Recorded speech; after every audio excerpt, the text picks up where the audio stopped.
I'm gonna wait a second and see if anyone comes in. It's a little early to be doing a live.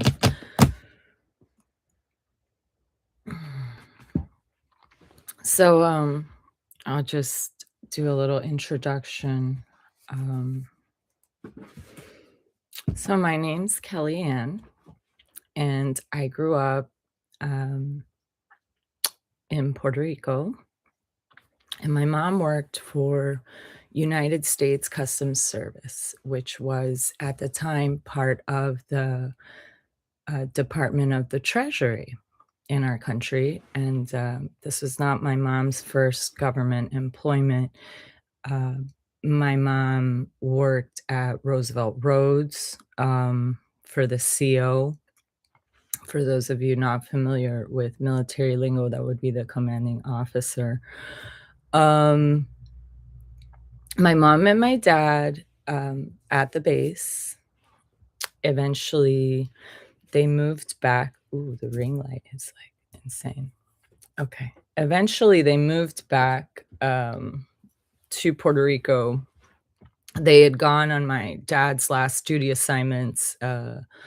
I am the daughter of a Vietnam War veteran who has passed away. My dad passed away in some corner of some facility in Virginia, away from myself and my mother, due to a lot of corruption, which I will be discussing in later videos. But right now, I want to stick to current events. So, anyways, I grew up going to my mom's office, the US Customs office, which used to be in La Playa, in Fajardo. If you've ever seen Captain Ron, there's a chase. And during that chase scene, they go like around this big pink two-story building. And that used to be the customs office on the east coast of Fajardo, Puerto Rico, in the town where I grew up. And that's where my mom worked. On the second floor, she was the administrator, and she ran the entire office for anywhere from 5 to 6 agents, of federal agents. Some were called marine enforcement officers, which is highly trained agents with guns on some of the most expensive speedboats in the world that fight the mafias and other criminals. So when I was young, I spent a large portion of my time after school either near or around my mother's office, and I was raised constantly around these federal agents. I heard conversations that they had in their office. Sometimes we would come in and there would be people, like just detained. They did not have holding cells when I was a child.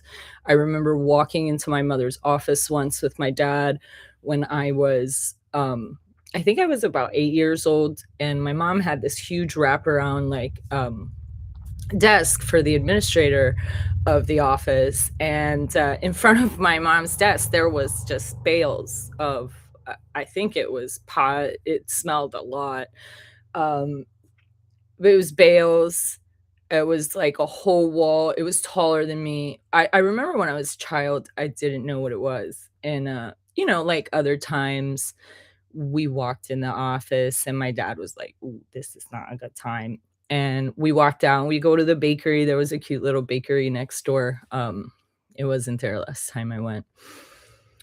So I grew up around the federal government. Sometimes I would help my mom actually do filing. I was, part of the office. I was there, I was present.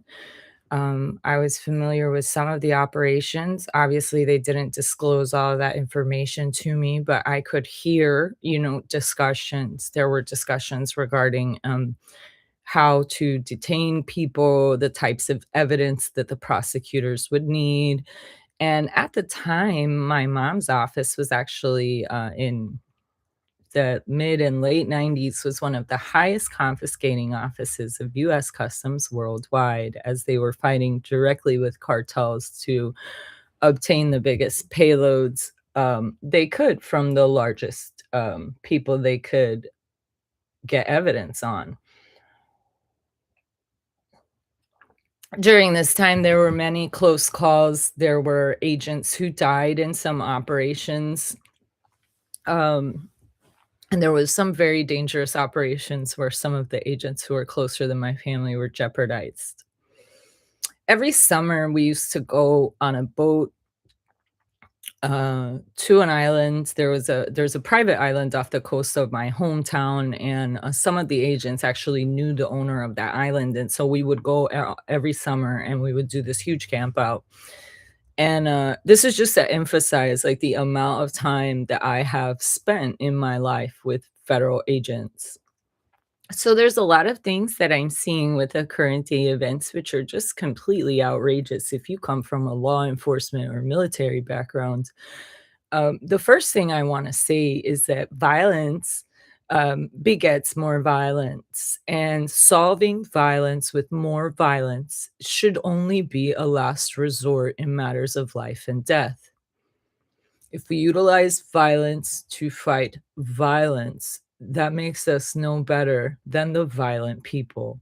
Now, international courts recognize a lot of this, and people who have dealt with war directly usually recognize this. What I have witnessed in the last several decades of this country is an increasing divide between politics and reality. And obviously, this corporate state where this like mid end stage capitalism, really. And we're also at this like nexus point where this white supremacist patriarchal energy just doesn't want to allow any other people to have any type of voice. And this has been happening. Oh, my glasses are broken. Anyways, this has been happening for so many years, in so many different contexts, but this is our turn. This is the USA's turn. This is our turn, to deal with this malarkey. So, what I've noticed more than anything is that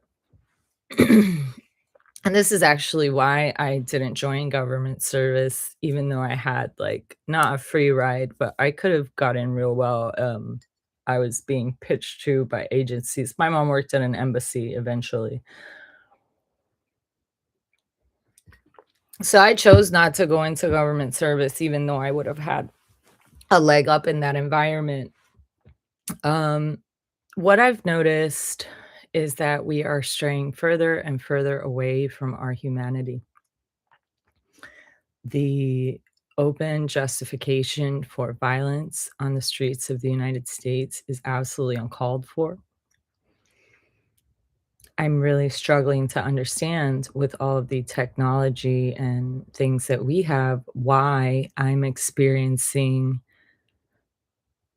this witnessing of what's happening here when I've gone to other countries and I've never experienced immigration like this before. So I went to Indonesia and I was there for almost a month, and I was directly in contact with mostly foreign nationals. As you do when you go to like a big tourist destination, a lot of people visit. Um, and what I noticed is that like in Indonesia, they have extremely strict immigration rules, and there's no problem. There's no argument. Like, you either follow the rules or you don't follow the rules, and almost as soon as your visa is up, which they have documented, they come find you. I'd never met someone who easily illegally stayed in Indonesia because they have a system that deals with the problem immediately.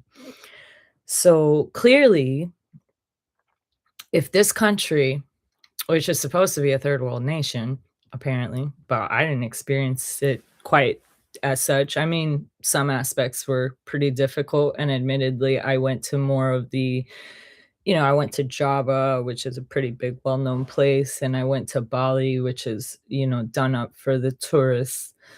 So I didn't experience the whole of Indonesia, which is this massive archipelago with all these islands. But what I noticed is that they have a system, seems to work well, and everyone who goes there knows what the deal is, and they know that they have to follow the rules or there are serious consequences.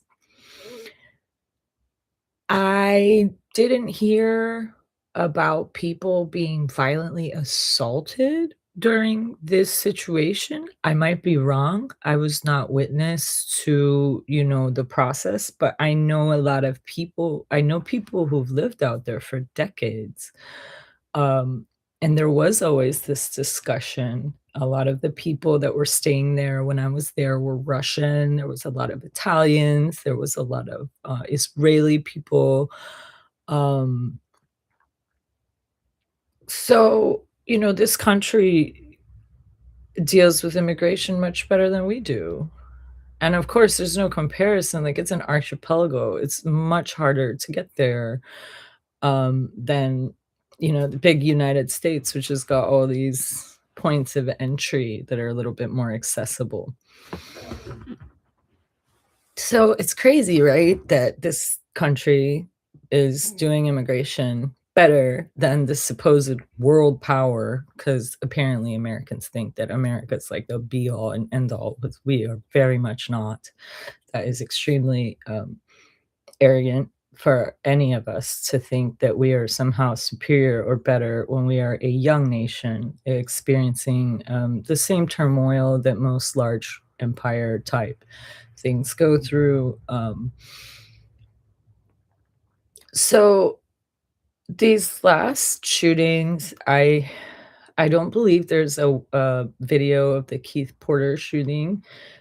Please say his name, Keith Porter. He was murdered by an off-duty ICE agent at the beginning of the year, and then we all witnessed Renee Good's situation, and then we all just witnessed Alex Preddy being assaulted and murdered. So it's really unfortunate that we have to learn these lessons in this way. But, we have been appeased, we have been entertained, and a lot of people have been shielded from the toxicity and corruption that is the US government. Make no mistake, this is not a new thing. We have been very toxic. Let's take my dad's situation, for example. My dad went to fight a war for wealthy people.